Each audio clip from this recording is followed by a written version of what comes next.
What does it look like?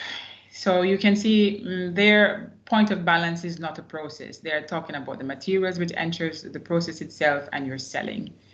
If you see here, all of your data is online, it's traceable, everything is automatic. Their online measurements, auditable inventory, online instrumentation, even their selling is online. Everything goes to their balance. And you can, this is where they don't say it's Sigma-Fine, but it is Sigma-Fine, okay? They have done something very unique where the tolerances are standardized and even automated. Normally this is an input and it's tuned. They moved beyond this with our partner, which is Contact. Sigma-Fine is the algorithm used to standardize the mass and metals accounting. And again, the results are automatically published. And once your results goes to your ERP system, then the monetization starts. So this is the Codelco's view for all of their sites, their mining and their refinery and smelting. The infrastructure, what does it look like? They have it at each level, so at each site, at each area, each district, and of course at the corporate level. These are their servers, they're virtual servers, and in, let's say, where the data is stored, they do have physical stores for backup, okay, because this is deemed as a critical system. To give an idea what the model looks like, it's like any other Sigma-Fine model. You can see the process book here. We have inputs and outputs. You see our flow, you have a meter and an analyzer, you have a point of balance, and here you have a point of balance with an inventory. That's what a Sigma-Fine model always looks like. And the algorithm is always minimizing the errors on the imbalance of the mass and the component. What is it? It's a journey. This project is ongoing. They are automating their data reconciliation process. They're making sure that they have a control on the accuracy of their measurement, which is also the accuracy of the balance sheet, where you put your money on at the end of the month, at the end of the year. Everything is standardized, reliable, and traceable. And they say from a technical point of view, the next improvement of Codelco, they also want to standardize the adjustments that are made. So they want to put tolerances, limits on the adjustments made on the mass and the components based on technical coherence. So this is the story I have from both of our customers. And then I'm going to launch a small video to introduce our demo.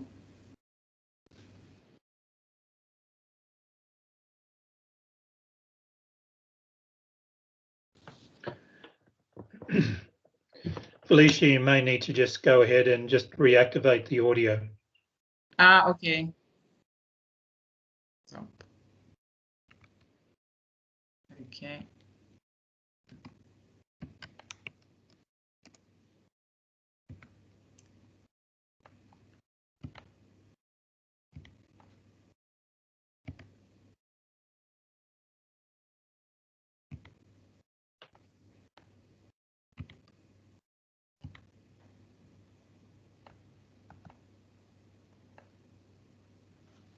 According to the World Economic Forum, a majority of digital transformation in the process industry are data-driven.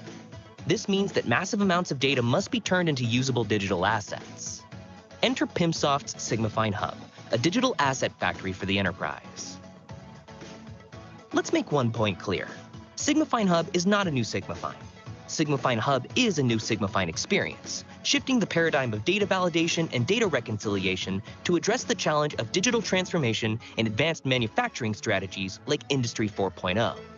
We also call it a factory because Sigma-Fine Hub's new capabilities can simplify, accelerate, and automate the transformation of process data into digital assets. So what is this new experience? Sigma-Fine Hub is a web application server which integrates with Sigma-Fine Server and a collection of web apps introducing new capabilities while preserving the investment made in building models in Sigma-Fine.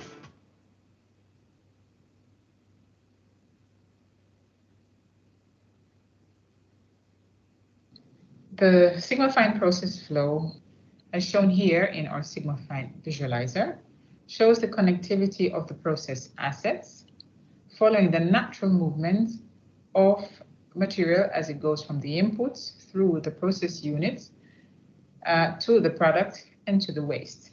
And we are essentially creating a digital twin of the processing facility to facilitate the balance. The SigmaFine mass and component balance workflow starts with the selection of a case, as well as an analysis. Today, we're going to look at the metal balance, and we are going to search for the cases. The case period is the time range in which the balance will be applied. In this demo, we are going to work on the metal balance, and we're going to be working on a daily time period. Let's select this guy. Now let's go to the workflow. How do we do a mass and component balance? We start by collecting elements. As your database can hold more assets than what is needed for the current balance, only the assets that will be participating in the model will be selected. Then we collect transfers. Transfers, this collect information related to transient flows, example, truck loading or offloading. The dataset of transfers must contain source, destination, start, and end time, as well as a mass and a unit of measure. Transfers can be created within SigmaFine or can be loaded from a planning and scheduling system. Then we do collect inputs. This collect the data as measured for the current case or time period. This can be an average value, the last available, or even the total for the case. Then we run. The analysis that we have selected is run, which is the mass and component. The publish button, SigmaFine results can be written directly to PyPoint or to an SQL database. The full workflow or section of this can be automated using a SigmaFine scheduler, which comes included in every SigmaFine server.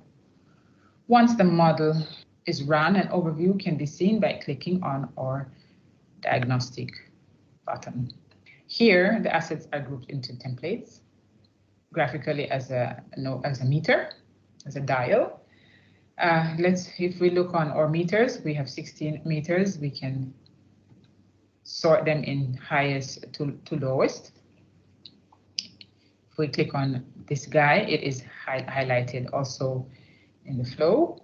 And we can go here directly and make a quick edit on this flow meter. We see that the measured mass was 38 and it was reconciled to 30. We can change this to 31, 32, 33. And we can enter a comment and enter. Here you can see it's accepted. For each process unit, if we left click on the object, we can get further detail on the object itself.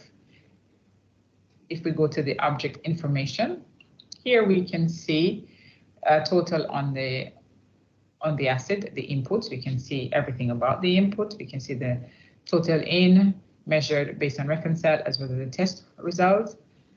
Similarly, we can look at the outputs, the coming out, the measured, the reconcile, and the quality of the results, all directly in this.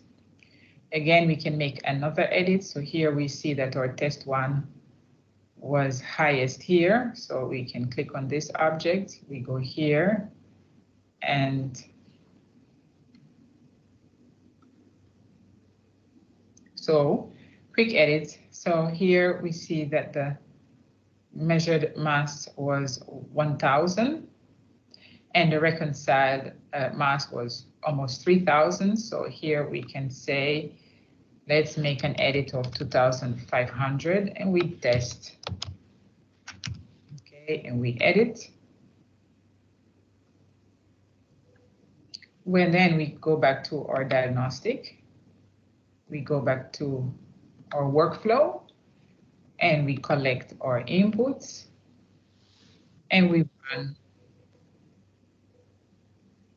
And here we can see that the measured mass did change to 2,500. The reconciliation remained the same. The SigmaFine can also be viewed in Process Book for those who like the Process Book. The touch and feel is quite similar to the visualizer.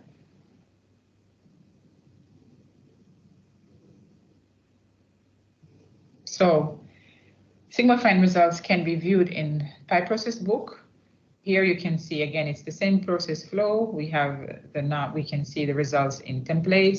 The flows were the meters. We can sort based on the correction made. We can sort based on the test one. Okay, as before, the objects are color coded. We can also view the results from Sigmafine directly in Excel. Here is the Sigmafine Exceladin. Here in Excel, you can use Sigmafine Exceladin to pull values for ad hoc reporting as done here. Here you can see that the uncertainty of your data using your measurements is rather high, both for on your calculated recoveries, and we have a big imbalance both on the components and the total mass. When we move towards the reconciled data, we see that the total mass imbalance has been eliminated. The recoveries have improved, and the uncertainty with the recoveries have been reduced, and we have a minimization, if not elimination, on each component that was balanced. Thanks for listening, and here ends my demo.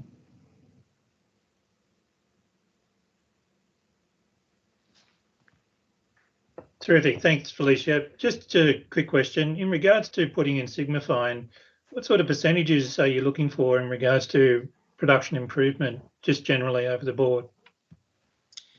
Okay, so I would say roughly we see a 50% improvement in uncertainty. So if you start with 1%, you end up with 0.5%. That's what I did in power generation. But in metals and mining, the uncertainty tends to be a lot higher. So we're trying to move from 5-6% uncertainty in the process data down to 2-3%. So that can translate to a lot of money for large sites. Of course, it's very industry specific. Oil and gas is not as clean as power, so they probably start at 2%. I mean, the SOX compliance, let's say, obligates them to stay below 5%. In South Africa, it has been reduced to 3%. So metals and mining the data is a little bit more uncertain. So we're about at the 5-6%, trying to get down to 3%. Terrific. Thank you for that. Just in the aid of time, we'd like to now go into Seek. So Will, if you'd like to take control over the screen, please, and start your presentation. Okay, great. Yeah, hi, Steve. And just doing a quick audio and screen check. Can you hear me and can you see the screen? Yes, can hear you and I can see the screen. So check. All right. Thanks so much. Well, Felicia, good to hear your voice again, and very early good morning to you, and good morning to everyone else on the call. My name is Will Not. Yeah, it's been a while that we've seen each other. But Steve, we certainly appreciate the invitation and excited today. I've got Michelle Hart, one of our senior analytics engineers, joining, who works with our partner customers on implementation. And then I work with GTS and our certified partners on implementation and support. So I appreciate the invitation today. I'm going to share just 2 slides as an introduction to Seek for those that might not be as familiar. And then we'll spend most of the time actually in the application going through a use case that a few of our customers in the metals and mining space have implemented around asset monitoring and predictive maintenance. So with that, let me introduce Seek to you. We are a self-service advanced analytics company, very much focused on time series and other contextual data that you've got stored in Pi and other data sources. We look in the past as far as what happened and why it happened, and then use those learnings in order to build models in the future for what should happen or what will happen. And again, it can be around particular assets like trucks and fans and crushers, or particular processes and energy consumption, as an example. We're squarely focused in the time series data space. Our team has deep industrial analytics expertise. We're funded by some key partners in the industry, from Saudi Aramco to Siemens and Cisco Investments. So we have an understanding of how resilient infrastructures and data infrastructures work. As far as Seek, the overall benefits that we typically hear back from customers really is a way to extend your existing data infrastructure, whether that be Pi, eDNA, or other historians, and of course the dozens and sometimes hundreds of other data sources that you have where you have LIMS or batch data in SQL. We provide some really nice, easy, codeless tools for data cleansing, to add context, and to be able to create some really nice models with process engineers. We always say if you can use Excel, you can use Seek. But we also have some really sophisticated applications for data scientists for more Python scripting, if that's a capability that you have within your organization. So we do everything from a codeless point-and-click workflows all the way up to Python scripting. And again, whether you're looking at past, present, or future data for modeling. So with that introduction of Seek, I'd actually like to turn it over now to Michelle Hart, again, one of our analytics engineers that has worked with several of our mining customers, including Rio Tinto in Australia, for implementation of some of the modeling that you'll see today. So with that, let me turn it over to Michelle. Thanks, Will. Can you guys hear me okay? Yes. Okay, great. So today I'll be presenting a use case demonstrating the application of Seek for mobile fleet monitoring. Historically, many companies have used a periodic maintenance approach, scheduling different assets for maintenance arbitrarily based on their position in the rotation. But today we'll look at an improved approach made possible by Seek's advanced analytics. We'll identify which trucks need most by monitoring excessive travel time and abnormal profiles of truck telemetry signals that we as subject matter experts know to be common indicators of poor truck health. This is just one example of using Seek to analyze data from Pi and other historians to do predictive and condition-based maintenance. Even though the example I will share today is based on truck fleet monitoring, we work with Rio Tinto and other leaders in metals and mining to create predictive models on assets like ventilation fans, conveyor belts, crushers, etc., as well to make changes to their processes for improved utilization, energy consumption, and materials management. Okay, let's dive into the truck fleet monitoring use case. So what we're looking at on our screen right now is 4 signals that have come from our Pi historian, from AF actually in this case. So if we go to the data tab, this is where we find our data in Seek. We'll navigate through this asset tree that actually comes from AF, and we'll see that in truck 1, we have these 4 signals. When we go back to our entire fleet, you can see that we have the same information for all of our trucks. We'll focus in on truck 1 to start out with, and then we'll talk about how we can scale out our analysis to our entire fleet. Okay, so we'll start out by defining our trips. And if you look at the top signal for altitude, you'll see this similar profile happen multiple times. And we're going to define our trip takes from the truck to get from the bottom of our mine to the top of the hill. And so we're going to use this using one of Seek's really easy point-and-click tools called value search, where we just look at the altitude signal and times when it's greater than 5 in this case. We're going to use Seek's tools to ignore short capsules and gaps. That way we ignore these time periods where we're kind of just having noise in the data, and that's not going to affect our analysis. Okay, so now that we've identified our trips or travel periods, we're going to go into chain view, which is going to cut out all the time in between our trips. So what we're looking at here is only the trip data. And at the end of each trip, you can see we have this kind of sharp decline in the altitude. And if we wanted to first do some data cleansing and remove that decline at the end, we could easily do that using Seek's formula tool to just move our trip period back by 30 seconds. So now that we've done that, what you're going to see is just the trip as we want to define it. This is our clean data with our trips defined well. So the next step is going to be to figure out how long each of these trips took. And so to do that, we're going to use Seek's signal from condition tool in order to calculate the total travel time for each trip, which is what you're seeing at the bottom here. And so I'll jump into the tool real quick, just so you can see that again, it's a point and click tool that's very simple. You just select what you want to look at. We want to look at the total duration of those trips. Okay, so now that we've calculated the total duration of each trip, what we actually want to do is compare these trips to each other. So we're going to go into capsule time, which is going to overlay each trip on top of each other. So it's really easy to then compare the profile for each signal over each trip. And so right now we're looking at the coloring in the normal way that we're looking at it in the trend view, but we can easily switch that so that each trip is actually the same color. So that way you can easily compare all the trips from April 30th at 11:28, the different signals in a certain color, etc. And you can really easily now, if we're looking at the ground speed, see that between the different trips, the ground speed generally has the same profile that we're looking at here. And so now we can go ahead and we've done this analysis on truck 1.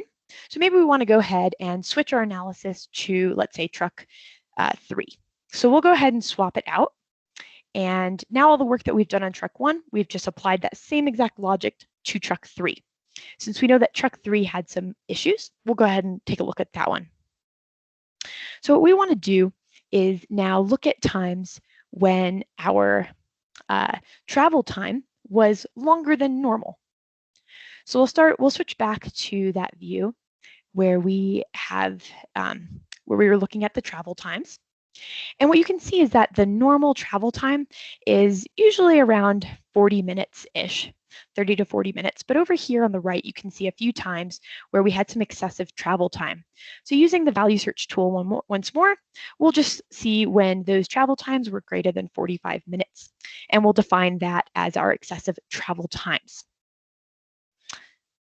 So once we've done this, you'll see that over on the top of the screen, the top right, you'll see these excessive travel time capsules have appeared. And on the bottom right in the capsules pane, you can see the pane has identified the different time periods there that we're looking at. So if we go into the excessive travel times condition here, what we can see is that what we're looking at is the composite condition where we've combined two different conditions into one.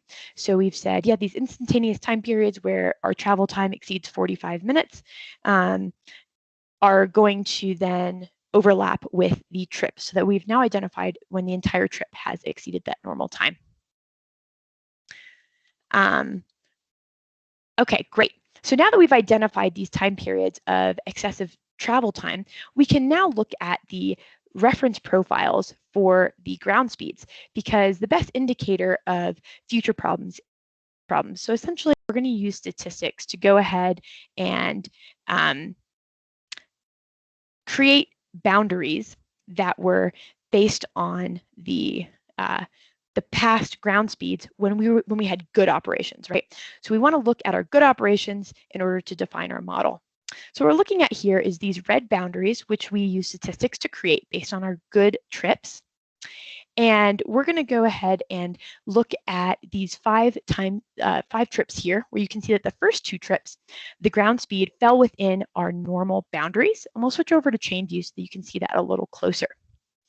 So here you can see these first 2 trips where the ground speed falls within the normal boundaries based on our historical data. But these last 3 here, you can see that the ground speed is definitely outside of those normal boundaries that we defined using our past data. So this could be an indicator of an engine problem. Okay, so now that we can see this visually, we want to be able to see it on see this indicator when our signal is outside of the boundaries. So we're going to use that value search tool one more time. And this time, what we're going to look at is any time that the signal was outside of these boundaries rather than when it's above or below a certain limit. So right here, what you can see is that we've just selected the ground speed, and we want to see when it's not between our upper and lower boundaries, which were created by using our plus and minus 3 standard deviation from our normal operation.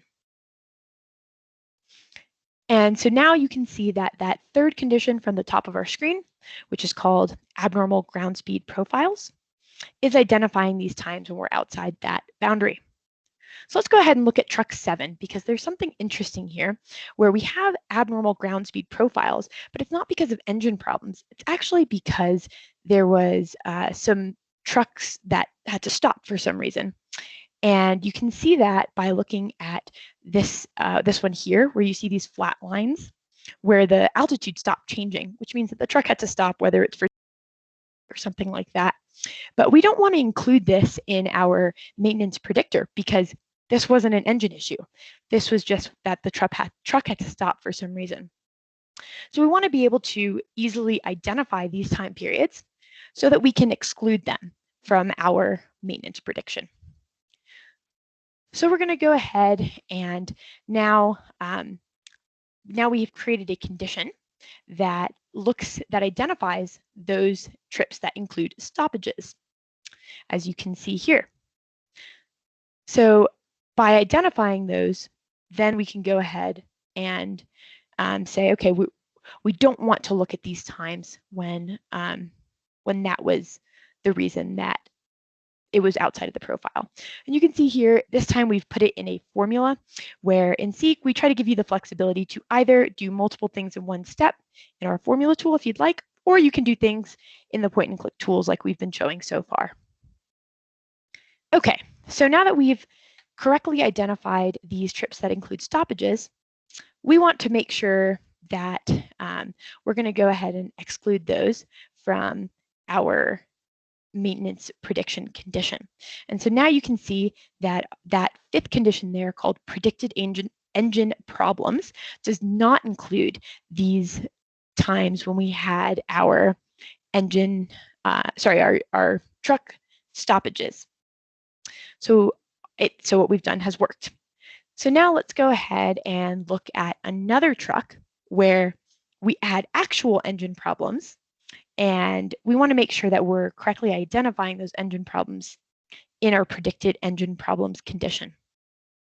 So here on truck 3, you can see that we are correctly identifying it with those red capsules there on the screen, showing that in these 3 trips, we have the ground speed outside of the normal profile, but there were no stoppages. So this should be an indication of engine problems.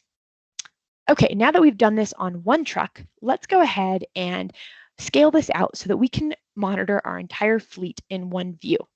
So what we're going to do is switch to the tree map view.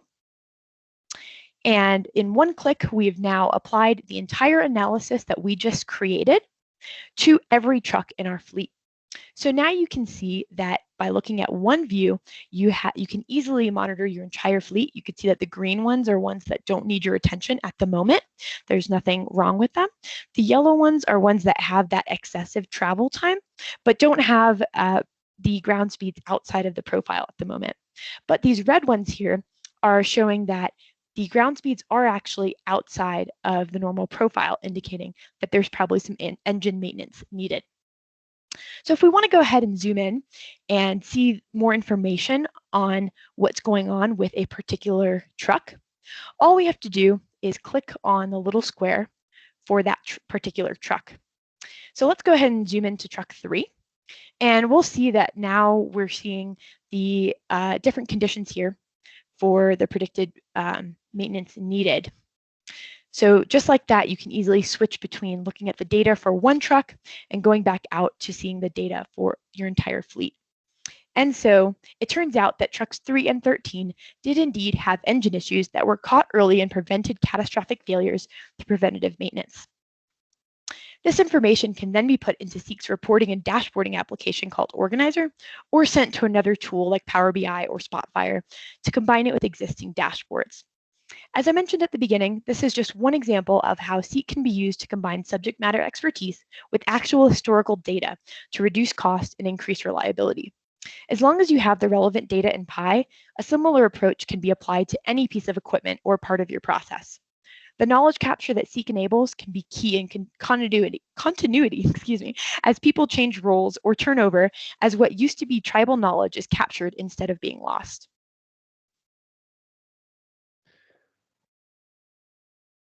Okay, thank you very much, Michelle. And Will, for the sake of time,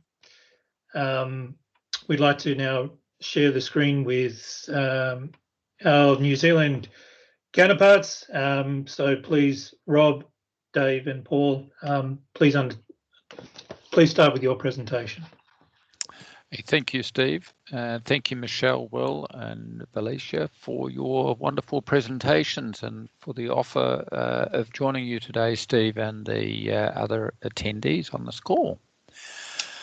For those who don't know Dimension Software, I'm Robert Aikman. I have Dave Barker joining me on this, doing the presentation very shortly, and we have Paul Garnham here as well. So Dimension Software, we're a long-standing OSI partner. We specialise in all things Pi. We, as such, we've developed a couple of applications, Asset Intellect and Alarm Sentinel, which we will be going into a demonstration on very shortly. We work through a global partner network, and we're proud to say that GTS is one of those partners that help us with our deployment, support, and ongoing marketing initiatives. So we have a worldwide network of partners. So we have deployments through North America, South America, Africa, Europe. And to the next slide, thank you. So we're all about operational management software and give that full visibility, single pane of glass to see all of that related information, whether it be Pi and the other associated systems, to consolidate that business intelligence and give that full visibility of everything to do with your operations. We're often replacing legacy databases, spreadsheets, and stuff that may exist in people's personal laptops with a common tool that everyone can access. Moving on. So the use cases that we're going to focus on to demonstrate today are things like our downtime, our leveraging event frames, our time of use modeling, where we're bringing in that information and displaying it in the appropriate ways to really show the business what they need to focus on. And the next, please. And coming through, we've done a lot of work in environmental consenting, permitting systems for when you can and can't continue to run plant. And moving on from there, we'll come into our process safety. It's becoming more and more critical, but we have now enabled our wikis to come in and be associated with virtually everything, so that we have the dashboarding and the ability for anyone to make notes, not have to send emails, not jot them down in a diary, but to actually make notes, keep them associated to that asset for anyone who has rights to see them going forward. And lastly, here we have our IoT technology becoming more and more critical, where people are running things like the Movis Fit Machine. I want to say Fitbit, I won't.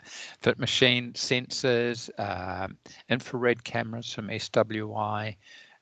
We then also link out seamlessly to tools such as Seek for advanced analytics, which we've just seen. So bringing it all together in one place, control loops, control loop monitoring as well. Now I'm going to hand over to Dave now to fire up a demonstration and work us through that. Thanks, David. Excellent, thanks, Robert. Yeah, so what we're seeing here is Asset Intellect. It's all HTML5 browser-based. So on the left-hand side is the asset framework from Pi. So this is basically getting our AF tree and associating content with that AF structure. So on the left-hand side, for example, we have a fleet overview. And what we do here is we associate tabs across the top. So these tabs are all configurable, and it's a great way of bringing together information from a range of sources, all in relation to that AF tree. So first example is Power BI. I think we pretty much all using Power BI to some degree, whether it's data from Pi, from SQL, from Oracle, all sorts of different data sources. The clear one there, which is Pi Vision. So this is your live data from Pi. Then we'll have tools like ArcGIS or Esri. So this is the ability to show your data on a map, whether it's live data from Pi or machines, trucks moving around a mine. So within each of these, we can navigate down. So I can click on this icon, see the details of this asset, and then drill down. So if I clicked on that, the drill down will go down the tree to that applicable asset. So this is an example of a mashup. It's all done via configuration, and it's all AD integrated in terms of who can do what. So move across to another example. This is an example of an asset health map. So what we might be looking at here is different machines, different assets across a plant or a series of plants across the fleet. And what we're doing is, in this case, ranking the assets by the condition of the asset, the performance of the asset, in this case, the risk, and the analytics. So each square is effectively an AF attribute. And this data can come from AF, might be a calculation, it could be an output from Seek in terms of this analytic. It might be some integration with SAP. So it can be a range of different sources feeding into this health map. As a user, I can click on this. I can see here I've got a temperature issue in this transformer. If I clicked on that, again, that will drill down the tree. So if I move on to the next example, these are the alarms and events. So this is our solution called Alarm Sentinel. So what we're doing here is bringing the alarms in from the DCS system live through the Pi system. So as a user, what I can do is I can see I've got a superheater steam temperature alarm. It's going onto the high state. So go to Pi and show me that steam temp. Okay, so I can see that steam temperature is increased. I can bring in things like high, low limits. I can maybe bring in some other data from Pi. I can additionally filter on that information. Okay, so I've had that 3 times and they've gone into the active state 3 times. So just navigate that. Now I can put that on the trend. Okay, so I can see in a pictorial view my data from the actual steam temperature alarm. And I can see it's happened 3 times and get a better idea of the interval between each of those. As a user, I can add notifications and comments and annotations against the alarm. I can additionally go into things like the search criteria and get different information that may be related. If I carry on to the right, I can then look at things like alarm KPIs. So these are the ISA alarm metrics. So this is things like alarm rates, priority distribution, top 10 nuisance alarms, floods, and so on. So from here, I can drill on any of these and see the detail. But jumping back to the alarms here, so what I'll do is I'll just refresh that. And I can see I've got a tap change of position issue here. So I'll just right click on that. And I want to see this particular asset in a bit more detail. So I'll navigate down. Go on, click down. There we go. Okay, so show me this transformer with this particular alarm. So here I'll jump into the transformer. I've got a whole bunch of tabs, and this is that holistic view of this asset. So the first one is the Pi Vision screen. So this is my data from Pi. I can jump into some ad hoc trending and do some additional information there. I can see a bunch of Seek information on the top right there. So this is my maybe some results of some modeling. I've got some thermal imaging, which is associated with this transformer. But then I can go through my other tabs that are related. So show me the maintenance history out of SAP or Maximo. So we don't copy that information, we just link that in. Again, all related to the asset and the asset hierarchy. So without going through the other tabs, what I'll do is I'll jump into Seek. You'll see a shortcut up the top. What that does is opens up Seek, again, in context. So now it's still in the transformer for that asset. So I can go down and do a bunch of further analysis on that information that I get in relation to that asset. And I think Michelle's done a much better job, so I won't attempt to do much more on Seek. But you'll get the idea that you can do a lot of cool things with filtering and pattern recognition and so on. So I'll jump back there. So once we have that Seek information, I can bring that back in as an additional tab that makes it available to everyone in that sort of structured view. Going up quickly to the station level. Where's my mouse? Yep.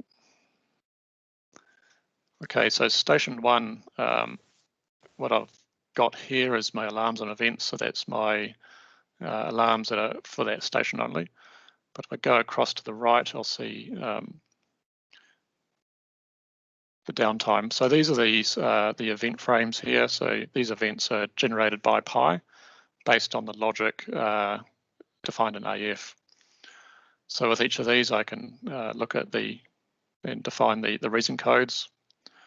I can calculate things like loss production and cost. I can associate conditional formatting. I can look at things like a wiki entry. So this is our sort of unstructured information associated with the event frame. Once that information is stored in the event frame, I can then run off to things like Power BI and look at the downtime reporting and so forth. An example here with the time usage model. So this would be looking at the downtime across a period of time and seeing where my time has been allocated. So I've got planned downtime versus unplanned downtime and process versus mechanical and so on. So I can drill into that. Finally, what I'll jump into is the Unit 1 across to the control loops. So the control loops is a way of looking at our PID loops and determining if those loops are in control or not. So here is an example where we've got the length of this arc here determines or is depicting the stability of the loop, and the color is the mode of the loop. So green means it's in auto. This short one here means it's generally in control. The PV is following the set point. The long one here is saying it's in auto, but it's really well out of that set point there. And it's a great way of sort of showing in a pictorial view what loops I need to focus on, and they can be done through a ranking as well. So the worst loop at the top and the best ones at the bottom. I think that's a quick example of some of the things that we can do with Asset Intellect and Alarm Sentinel. You'll see here we can also plug into Signifying Hub as well. So Steve, back to you. Terrific, Dave. Thank you very much. Just to make sure we've got a little bit more time, I will introduce Sean from Texture. Sean, would you like to share your screen, and we'll do a quick review of Texture and how Texture and GTS are providing project solutions to our customers. Yeah, thanks, Steve, and appreciate the opportunity to present today. Just checking that everyone's got my screen with the Texture logo on it. Yep. Okay, great, terrific. Well, thanks again, Steve, for facilitating today. Thank you to everyone for coming. I'm very conscious that I'm the last presenter before lunch, so I'll do everything I can to make this quick and painless. Thanks also to the previous presenters for showing their operational technologies and explaining the features and benefits and what that means for our customers. So Texture, as Steve mentioned earlier, is part of the GTS group, and well, what we do is ensure successful outcomes for operational technology and information technology projects. Plenty more information available on our website, of course, with the URL below for you. And feel free to contact me personally if you'd like to hear more in due course. But in terms of how we do that, so how we ensure success, Texture matches the best operational technology engineering expertise with the best information technology project consulting and delivery expertise. If you like, Texture's the things that aren't IT engineering but are needed for successful projects, and those services support GTS clients to realise their benefits. And so the key professional services and disciplines that we know are essential to support and ensure successful project outcomes are things like project leadership, including project management, strategy and analysis, which is business analysis, requirements, and ensuring those requirements are both documented, properly understood, and then met. Change management, or otherwise described as communications and training for the uptake of the new technologies and their features and benefits. And of course, quality and testing from a business use point of view. Does the software work as the business needs? And is it of the quality standard that the business needs in order to gain the benefits? And we're finding more and more that our clients are looking to use the agile project delivery methodology. And so we have some agile professionals, including Scrum coaches and Scrum masters, that assist with that methodology. We also use Waterfall and Prince2 and other well-known methodologies, but we're finding demand for agile is outstripping the others at the moment. So what does that all mean? Well, really what it means is that the GTS group can offer the convergence of operational technology and information technology disciplines. So examples of this are that we deliver outcomes and maintainable solutions for our clients, not just working with our software vendors, and only a few examples in this diagram on the platform itself, but also the technical implementation excellence that the GTS group provides on an engineering level. And then we match that with the business requirements and benefits realisation component, which is what drives home the value and ensures project success for our clients.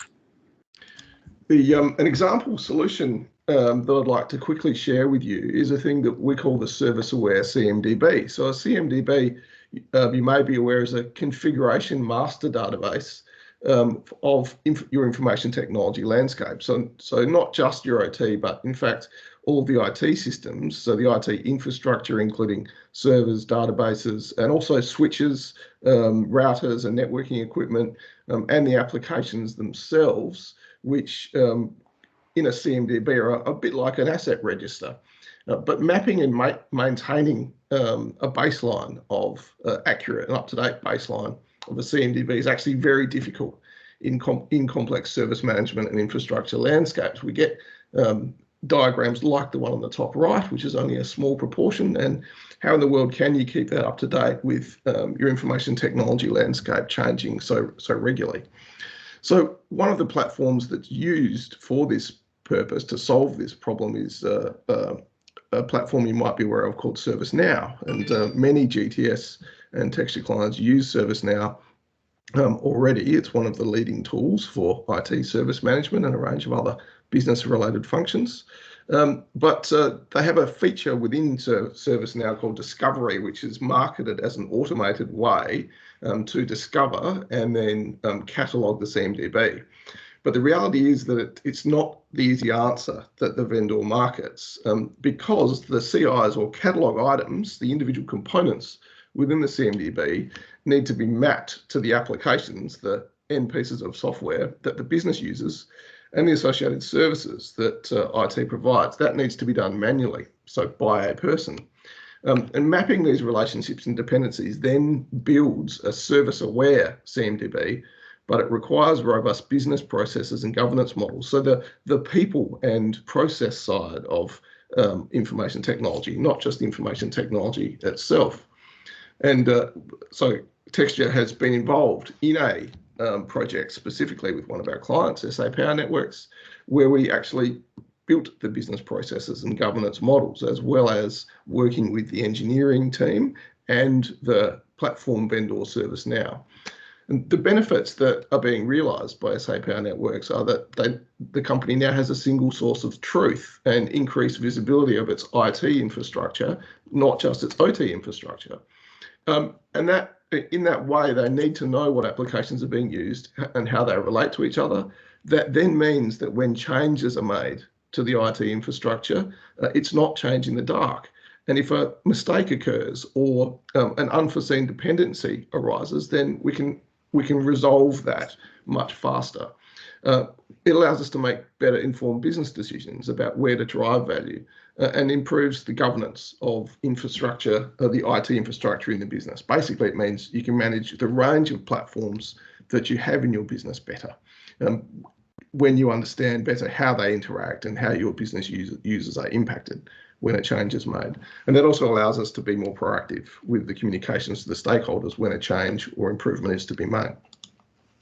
So a quick example of the sorts of activities that need to occur when building a service-aware CMDB. It starts with the definition of the catalogue items using a tool like Discovery within ServiceNow.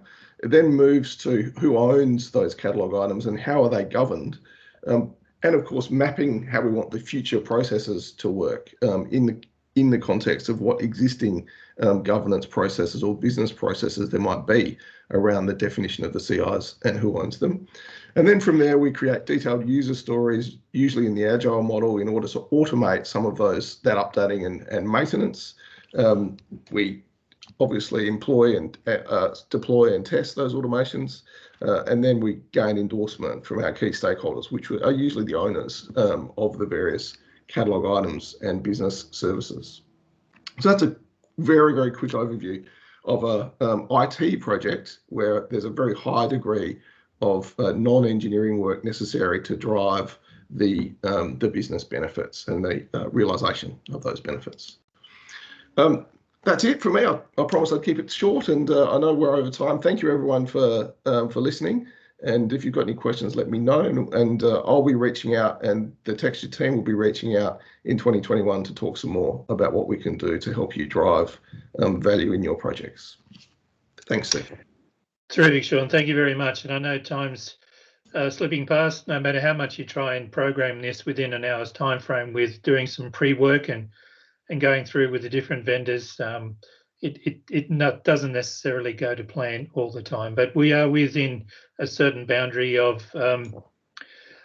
deviation, which I hope is acceptable to all of you. Again, I would like to thank all of you for your time.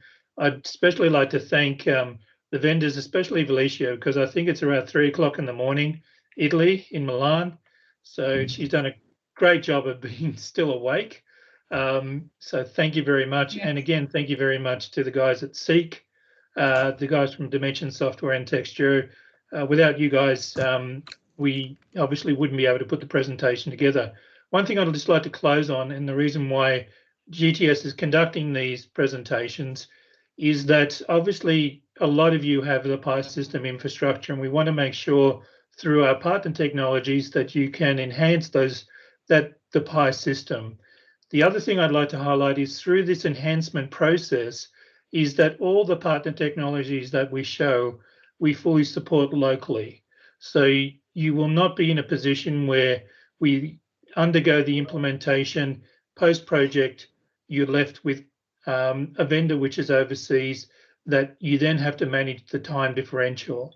Everything that we're showing here today is managed and supported and engineered by GTS to deliver the right outcomes and then support those outcomes through the journey that you have post-project. So please remember that it's not only us showing you the products, it's us engineering and supporting the products that we're showing you. Again, once again, thank you all very much. We do have some questions. One question that was asked in relation to Signifying, which Felicia has answered from Yong. But if there are any other questions associated with this presentation, please send them to me and we'd be happy to get back to you. And again, if you want a more detailed presentation, please send me an email. Happy to provide that and organize that for you. Thanks again, everyone, for your time. And until next year, have a Merry Christmas to you and your family and a safe and prosperous New Year. Thank you, everyone. Bye-bye. Thanks, Steve. Cheers. Thanks, everyone. Bye-bye. Cheers. Bye.